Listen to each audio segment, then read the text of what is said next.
আপনারা সবাই জানেন যে এখন কোনো কিছু করতে হলে সোশ্যাল মিডিয়াতে সেটা ভাইরাল করতে হয়।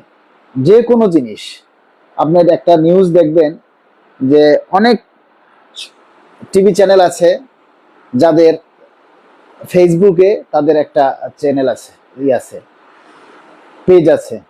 আপনার বলেন এনটিভি বলেন, আর টিভি বলেন, ইটিভি বলেন, সমস্ত টেলিভিশনের ফেসবুকে তাদের পেজ আছে। তাহলে সেই ফেসবুক পেজে যদি আপনারা সহযোগিতা না করেন তাহলে কিন্তু আমাদের আগানো সম্ভব নয়।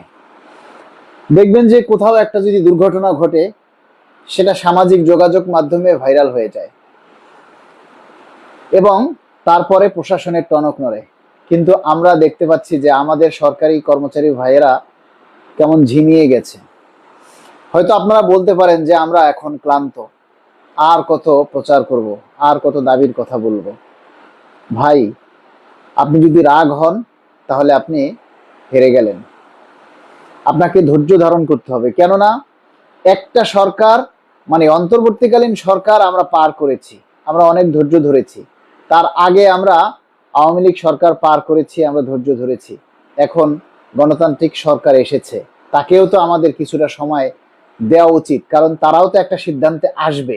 যেহেতু সামনে বাজেট অধিবেশন, সেই বাজেট অধিবেশনে নিশ্চয়ই আমাদের জন্য যদি বরাদ্দ রাখা হয় তাহলে অবশ্যই আমাদের পে স্কেল হবে।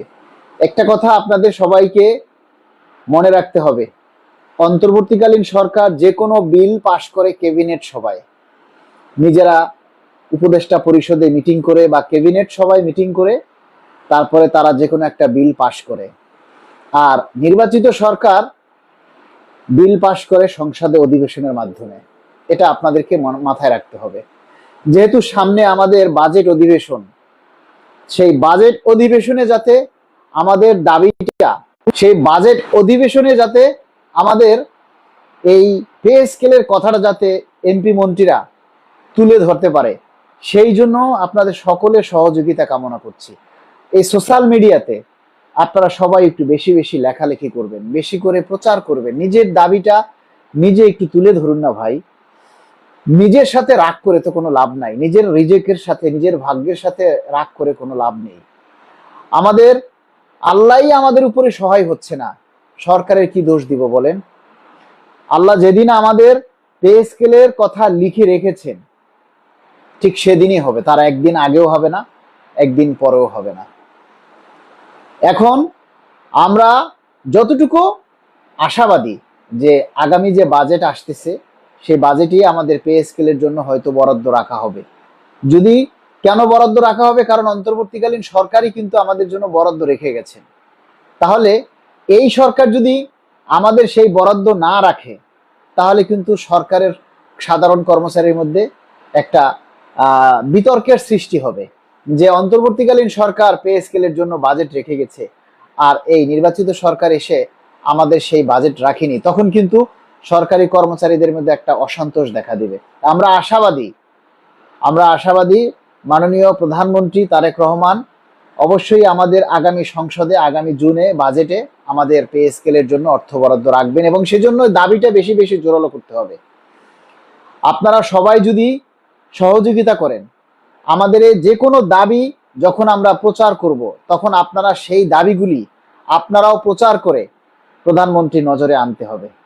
আপনারা দেখেছেন আজকে আমার কাছে বেতাগির একটা ভাই ফোন করে অঝরে কান্নাকাটি শুরু করলো।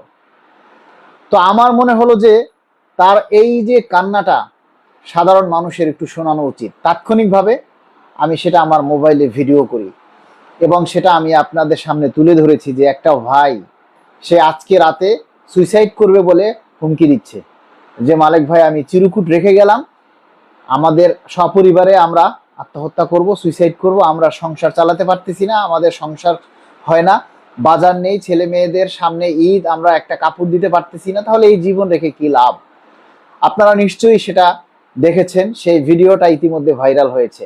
আমরা চাই আপনারা এই যে আমাদের দাবির কথাগুলি একটু ভাইরাল করুন না ভাই, সবাই মিলে আমরা যদি এই কথাগুলি প্রচার করি তাহলে অবশ্যই কিন্তু এই দাবিগুলি সরকারের নজরে আসবে। এবং এই অল্প স্বল্প একটা দাবি যদি প্রচার হয় বা ভিউ হয়, তাতে কিন্তু আমাদের এই দাবির কথাগুলি সরকারের নজরে আসবে না। সরকারের নজরে আসতে হলে মিলিয়ন মিলিয়ন একটা দাবি প্রচার হতে হবে, তখনই সেটা প্রশাসনের টনক নড়ে। যে কোনো একটা বিষয় দেখবেন যে কোনো একটা বিষয় নিয়ে যখন সোশ্যাল মিডিয়াতে ভাইরাল হয়, মিলিয়ন মিলিয়ন ভিউ হয়, হাজার হাজার মানুষ সেখানে লাইক কমেন্টস করে, তখন সেই নিউজটার প্রতি সরকারের দৃষ্টি আকর্ষণ হয়। তথ্য প্রযুক্তির মাধ্যমে, যেহেতু তথ্য মন্ত্রণালয় রয়েছে, তাদের মাধ্যমে এই দাবির কথাগুলি তখন সরকারের নজরে আসে। আমরা আমাদের আসলে এই যে নিম্ন বেতনের চাকরিজীবীরা অনেক টাকা, প্রত্যেকটা কর্মচারী, এমন কোনো কর্মচারী নাই যে তারা লোনে জর্জরিত নয়, তারা লোন নেয়নি।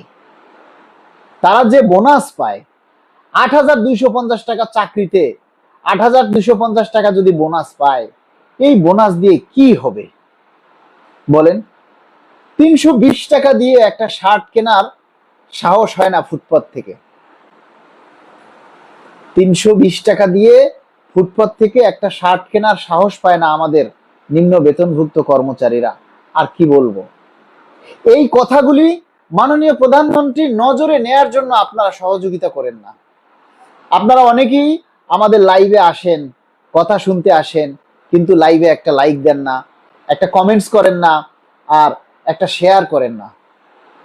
শেয়ার করলে যদি আপনাদের জেল জরিমানা হয়, শেয়ার করলে যদি আবার আপনাদের চাকরি চলে যায়, এত চাকরির ভয় নিয়ে আমরা করি না। চাকরি এত সহজে যায় না।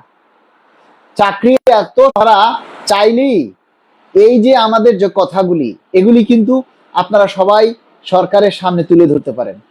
আমাদের ২২ লক্ষ কর্মচারী, এই ২২ লক্ষ কর্মচারীর মধ্যে গুণে আমি ২১ লক্ষ কর্মচারী বাদ দিয়ে দিলাম। বাকি ১ লক্ষ কর্মচারীও যদি আমাদের এই দাবির কথাগুলি সরকারের কাছে তুলে ধরার জন্য চেষ্টা করে, তাহলে সেটাও কিন্তু অনেক বিশাল ব্যাপার।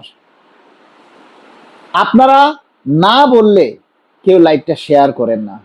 খুব কষ্ট লাগে আপনাদের সাথে, মাঝে মধ্যে অভিমান হয় যে কাদের জন্য এত কষ্ট করি। যারা একটা লাইভ শেয়ার করতে মানে সাহস পায় না, যারা একটা লাইভে এসে একটা লাইক দিতে পারে না, একটা কমেন্টস করে নিজের দাবির কথা বলতে পারে না, তাদের জন্য এত চেষ্টা করে, এত কষ্ট করে কি লাভ? পে স্কেল হলে তো সবাই পাবে। আমাকে অনেকেই ভিউ ব্যবসায়ী বলে, এটা বলে, ওটা বলে। আরে ভাই, ভিউ যদি না হয় তাহলে প্রচার করে লাভ কি? আমি এই কথাগুলি যে বলছি, এই দাবিটা, এই কথাগুলি যদি আপনি প্রচার না করেন, এই কথাগুলি যদি ভিউ না হয়, তাহলে এই কথাগুলি বলে লাভ কি? তো যারা আমাদেরকে ভিউ ব্যবসায়ী বলে, তারা তো সঠিক বলে, কিন্তু ভিউয়ার হতে বলতে পারে, কিন্তু ব্যবসায়ী আমরা কি এটা নিয়ে ব্যবসা করি? যারা এই কথাগুলি বলে, আল্লাহ যেন তাদেরকে হেদায়েত দান করে। এই রমজান মাসে তাদের জন্য দোয়া করি, আল্লাহ যেন তাদেরকে সঠিক বুঝ দান করে। বিষয়টা হচ্ছে, যার জন্য করি চুরি সেই বলে চোর। তো যে আহাম্মক গুলা ভিউ ব্যবসায়ী বলে, সে কি পে স্কেল পাবে না? সে পে স্কেল পাবে না বলেন? পে স্কেল দিলে কি সে ভোগ করবে না? তো সে যে নিজে করে না, অন্য যারা প্রচার করে, অন্যরা যারা চেষ্টা করে, তাদেরকে উৎসাহ না দিয়ে, তাদেরকে সাপোর্ট না দিয়ে, আরো উল্টা তাদেরকে ভিউ ব্যবসায়ী, এটা সেটা কত কিছু বলেন আপনারা, আপনাদের কত রূপ। তবুও আমরা চাই আপনাদের দাবি বাস্তবায়ন হোক, তবুও আমরা চাই আপনাদের দাবি আদায় হোক এবং আপনারা ভালো থাকেন। আমার একটু চেষ্টায় যদি সাধারণ কর্মচারীরা উপকৃত হয়, আপনারা সবাই জানেন যে এই ভোরের আলো পেজ থেকে একটা কথা বললে সেই কথাগুলি কিন্তু অনেক উপর মহল পর্যন্ত পৌঁছে যায়। তাহলে সেই ক্ষেত্রে আপনারা যদি আরেকটু সহযোগিতা করেন, তাহলে কিন্তু আমাদের কথাগুলি মাননীয় প্রধানমন্ত্রীর দৃষ্টিতে চলে আসে। আপনারা প্রধানমন্ত্রীকে এখানে কমেন্টসের মাধ্যমে প্রধানমন্ত্রীকে আপনারা ইন্ডিকেট করতে পারেন, প্রধানমন্ত্রীকে হ্যাশট্যাগ দিয়ে আপনারা তাকে কমেন্টস করতে পারেন, আপনারা নিজের দাবির কথাগুলি বলতে পারেন, কিন্তু আপনারা বলেন না, কমেন্টস করতে চান না। একটা কমেন্টস করতে যদি কষ্ট হয়, হাতে লিখতে কষ্ট লাগে না? কষ্ট তো লাগেই, তাই না?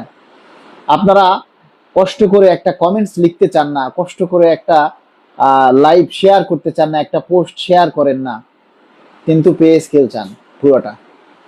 নিজের বেলায় 16 আনা, অন্যের বেলায় 1 আনাও না, এরকম করলে হবে না।